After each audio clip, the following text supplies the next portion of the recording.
ವಿರಾಜಪೇಟೆ ಸಮೀಪದ ಕೊಮ್ಮೆತೋಡಿನಲ್ಲಿ ಶಾಸಕ ಎಎಸ್ ಪೊನ್ನಣ್ಣ ವಿವಿಧ ಅಭಿವೃದ್ಧಿ ಕಾಮಗಾರಿಗಳಿಗೆ ಚಾಲನೆ ನೀಡಿದರು. ಬದ್ರಿಯಾ ಜಮ್ಮ ಮಸೀದಿ ನೂತನ ಕಚೇರಿ, ವೇದಿಕೆ ಹಾಗೂ ಶಾಸಕರ ಅನುದಾನದ 30 ಲಕ್ಷ ವೆಚ್ಚದಲ್ಲಿ ನಿರ್ಮಾಣವಾದ ಕಬರ್ಸ್ಥಾನದ ತಡೆಗೋಡೆಯನ್ನು ಶಾಸಕರು ಉದ್ಘಾಟಿಸಿದರು. ಈ ವೇಳೆ ಮಾತನಾಡಿದ ಎಎಸ್ ಪೊನ್ನಣ್ಣ, ಎಲ್ಲ ಜನಾಂಗದ ಅಭಿವೃದ್ಧಿಗೆ ತಮ್ಮ ಅವಧಿಯಲ್ಲಿ ಶ್ರಮಿಸುವುದಾಗಿ ಅವರು ಹೇಳಿದರು. ಅಭಿವೃದ್ಧಿ ಕೆಲಸದಲ್ಲಿ ನಾವು ತಾರತಮ್ಯ ಮಾಡಬೇಕು. ಜಾತಿ ಇರ್ಬೋದು, ಧರ್ಮ ಇರ್ಬೋದು, ಪಕ್ಷ ಇರ್ಬೋದು, ಇದೆಲ್ಲವೂ ಕೂಡ ವೈಯಕ್ತಿಕವಾದಂಥ ವಿಚಾರ. ಸಾರ್ವಜನಿಕ ವಿಚಾರಕ್ಕೆ ಬಂದಾಗ ಸಮಾನತೆ ನಮ್ಮ ಸಂವಿಧಾನದ ಮೂಲ. ಎಲ್ಲರಿಗೂ ಒಂದೇ. ರಸ್ತೆ ಮಾಡಿದ್ರೆ ಅದರಲ್ಲಿ ಹಿಂದೂಗಳು ಓಡಾಡ್ತಾರೆ, ಮುಸಲ್ಮಾನರು ಓಡಾಡ್ತಾರೆ, ಕ್ರೈಸ್ತರು ಹೋಗ್ತಾರೆ, ಜಾತಿಯಲ್ಲಿ ಎಲ್ಲ ಜಾತಿಯವರು ಹೋಗ್ತಾರೆ, ಎಲ್ಲ ಪಕ್ಷದವ್ರು ಹೋಗ್ತಾರೆ. ಬಿಜೆಪಿಯವ್ರಿಗೆ ಒಂದು, JDS ಅವ್ರಿಗೆ ಒಂದು, ಕಾಂಗ್ರೆಸ್ ಅವ್ರಿಗೆ ಒಂದು ರಸ್ತೆ ಮಾಡ್ತಾರೆ. ಈ ಮೂಲಭೂತ ಸೌಕರ್ಯಗಳೇನಿದೆ ಇದು ಮನುಷ್ಯರಿಗೆ ಮಾಡಬೇಕು. ನಮ್ಮ ಬದುಕು ಸುಗಮವಾಗಿ ಮಾಡಬೇಕು.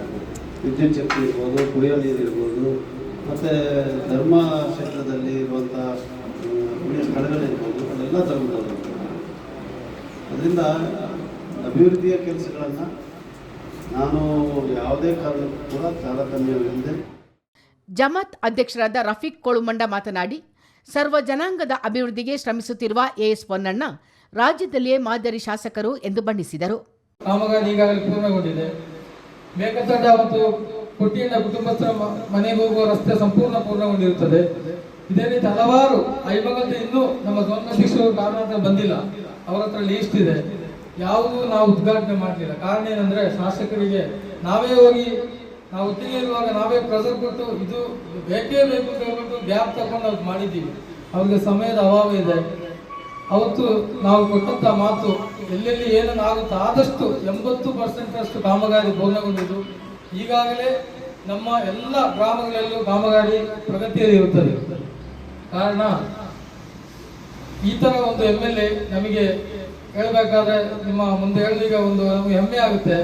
ನಮ್ಮ ಕರ್ನಾಟಕದಲ್ಲಿ ಅವತ್ತು ಶಾಸಕರಾಗಿ ಪ್ರಮಾಣ ವಚನ ಸ್ವೀಕರಿಸಿದ ನಂತರ ಈ ದಿನದವರೆಗೆ ಅವರ ಏನು ಹಿಸ್ಟ್ರಿ ಇದೆ, ಅವರ TP ನೋಡಿರ್ಬೋದು ನೀವು.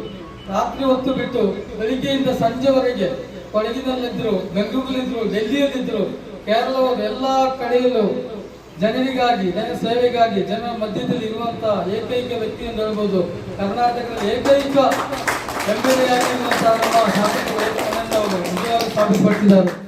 ಈ ಸಂದರ್ಭ ಜಮಾತ್ ವತಿಯಿಂದ ಶಾಸಕರನ್ನು ಸನ್ಮಾನಿಸಿ ಗೌರವಿಸಲಾಯಿತು. ಕೊಡಗು ಜಿಲ್ಲಾ ಕಾಂಗ್ರೆಸ್ ಅಲ್ಪಸಂಖ್ಯಾತರ ಘಟಕದ ಅಧ್ಯಕ್ಷ ಅನೀಫ್, ಧರ್ಮಗುರು ಹಮೀದ್ ಸಕಾಫಿ, ಅಹಮದ್ ಹಾಜಿ, ಹಂಸ ಹಾಜಿ, ತಾಲೂಕು ಬಗರ್ ಹುಕ್ಕುಂ ಸಮಿತಿ ಅಧ್ಯಕ್ಷ ಸಲಾಂ, ದುಡಿಯಂಡ ಸೂಫಿ ಹಾಜಿ, ತಾಲೂಕು ಕಾಂಗ್ರೆಸ್ ಪ್ರಚಾರ ಸಮಿತಿ ಅಧ್ಯಕ್ಷ ಮತಿನ್, ಪುರಸಭೆ ಮಾಜಿ ಸದಸ್ಯ ರಾಜೇಶ್ ಪದ್ಮನಾಭ, ಕುಂಡಚಿರ ಮಂಜು ದೇವಯ್ಯ ಮತ್ತಿತರರು ಹಾಜರಿದ್ದರು.